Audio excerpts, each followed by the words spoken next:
Hey, what's up everyone, and welcome back to part number 5 of my building in TinkerCad tutorials. This hopefully is the last part. At the end of this video, we will have built our STEM trophy, and it will be complete. So where we left off, we had built the pillar and the platform for the trophy, and we had built our STEM heart. What we need to do now is get the STEM heart tilted upright and then lifted up and then placed onto the platform. So I'm going to be teaching you a new maneuver called rotating. Now, rotations are some of the hardest things to do in TinkerCad. So be patient with yourself in this part. Make sure you pause, rewind this video as much as you need to master the art of rotating objects. We're going to rotate this heart. So the first thing we do is we select it. And when it's selected, we're going to need to zoom in a little bit closer than we are. To do that, I can put it near the middle of the work plane and use my middle mouse scroll wheel, or use the plus and minuses over here. I can also use this box underneath the house to bring me right into what I'm working on. Now, when you're close to it, you're going to notice some arrows I haven't talked about yet. These are the rotation arrows. I'm going to point out where they are. So you'll notice that there's a curvy arrow somewhere along the base of your heart. When you hover over it, you get this blue circle like that. This curvy arrow, if you click and hold it, allows you to rotate an object like this. Now, I don't want to rotate my object like that. In fact, if I start doing that, if you start playing around with that and letting go, you're going to get your object so twisted it's going to be impossible to get back to where you want. So always use the undo button up next to the trash can. That if I click that undo button, hey, check it out. It's got my heart right back to where it was. So again, if you mess up playing around with this, just stop what you're doing, hit that undo button, and you should be good. This curvy arrow here, if I click it, makes a blue circle there. This curvy arrow twists things in this direction. We don't want to twist it in those directions either, so if you start doing that, just go hit that undo button. Everything's safe and sound the way it was. We want to use a curvy arrow that's over to the side, and sometimes it's hard to spot unless you look at your object from an angle like this. If I hover over this curvy arrow, it shows me a blue circle going like off to the side of our heart. And if I click and hold this and move my mouse, you can see this is the direction I want to twist my heart to have it sitting upright. Now I could click and hold and move it to where I want it, but you will notice that a box will appear that shows you how many degrees you rotated it. An easy way to do this, I'm going to undo everything, is to click and hold this curvy arrow, and as it starts to move, click in this box and type 90. If you rotate it 90 degrees, that's a quarter turn. It'll be sitting exactly upright. Look at that, 90 degrees of a circle.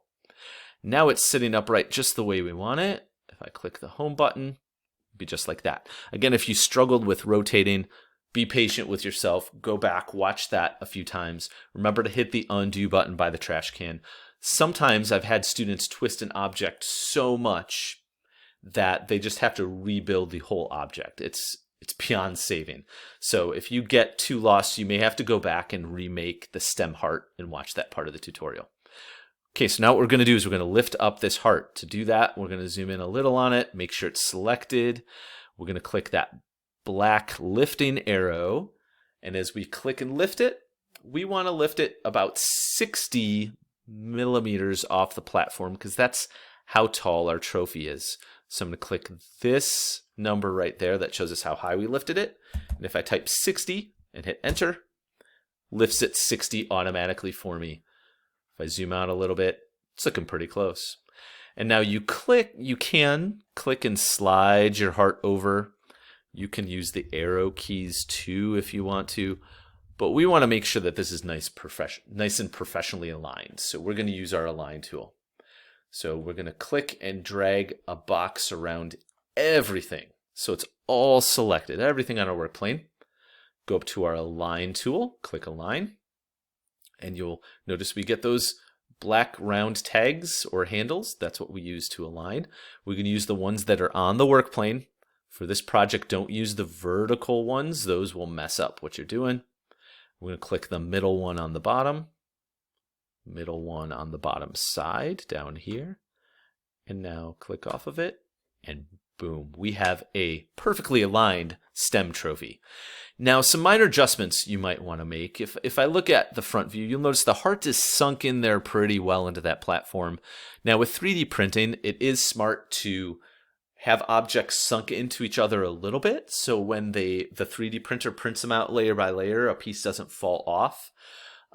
But in this case, it seems like I could have a little more of the heart showing. So if you want to, you can click your heart and use that black lift arrow and lift it up a little bit so it looks a little more like a heart. Okay, I'm going to get a side view. Hey, that looks awesome. Now, if you want to move your whole thing and get it to the center of the work plane, remember you just drag, click and hold, and drag a box around everything. And now I can move my trophy around. Now I can also, if I want to, I can group this all together so it's permanently grouped. The only trouble with grouping is you're going to lose all those fancy colors that you made the different parts of your trophy. I'll show you what happens if you do group it. If I click the group button right there, it will group everything together and make it all one color. I'm going to hit undo because I like seeing those different colors. Oh, by the way, if you ever have something grouped and you want to ungroup it, let's say I wanted to change the text. Instead of saying STEM, I wanted to say something else. If I click the object, if it is made up of multiple things we've grouped together, you will have an ungroup button right there. Watch what happens when I click ungroup. Now the STEM word and the heart are two separate pieces. So I can click STEM and edit it and have it say something else if I want. I want to keep them together. So I'm going to select both of them. Oh, make sure you don't get the platform, just the heart and the words. Select those two, click group. I'm going to keep it just the way it is. Now, one final thing, to get back to the main page, let's say you've done this. You're like, Mr. Hilston, this is awesome. I'm ready to start building some cool stuff. That's great. What you do is you go over to the TinkerCad logo in the top left corner, the Rubik's Cube. If you click it, it will save what you've done automatically, saves it up in the cloud, and takes you back to your main dashboard. And now you should have a STEM trophy as part of your collection.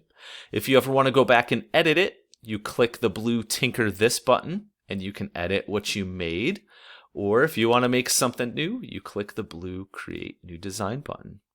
All right, congratulations if you made your STEM trophy. I will probably be making more tutorials to show you some more advanced maneuvers. What we covered, again, is pretty basic, but it's enough tools to make a lot of the things that you want to make. But be on the lookout for some more advanced tutorials coming up for TinkerCad pretty soon. Thanks for watching. See you guys soon.